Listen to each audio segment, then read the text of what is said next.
आणखीन एक महत्त्वाची बातमी समोर येते। शिंदे फडणवीस यांचा दिल्ली दौरा आहे। मुख्यमंत्री शिंदे 2 दिवसाच्या दिल्ली दौऱ्यावर जात आहेत। शिंदे आज रात्री दिल्लीला रवाना होणार आहेत। मुख्यमंत्री नीती आयोगाच्या बैठकीत उपस्थित राहणार आहेत। आगामी विधानसभा निवडणुकीच्या रणनीतीबाबत मुख्यमंत्री शिंदे भाजप ज्येष्ठ नेत्यांची भेट घेण्याची ही शक्यता आहे। आताची महत्त्वाची बातमी आपण बघतोय। हा महत्त्वाचा दौरा असणार आहे। मुख्यमंत्र्यांचा आणि उपमुख्यमंत्र्यांचा असा हा महत्त्वाचा दौरा असणार आहे आणि त्यासाठी हे सर्वजण दिल्लीला जाणार असं कळतंय।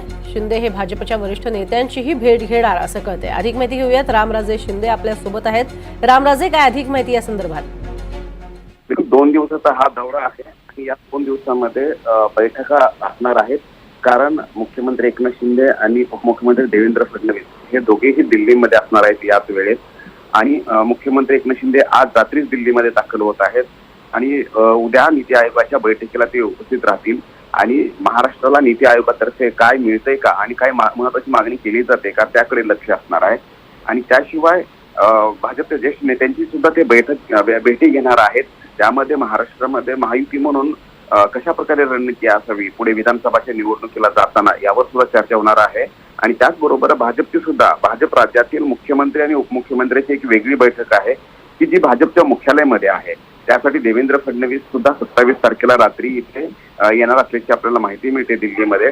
आणि ते अगोदर भाजपच्या मीटिंगला हजर राहतील आणि त्यानंतर मग पुन्हा राजकीय मीटिंग ज्येष्ठ नेत्यांची बैठका असतील।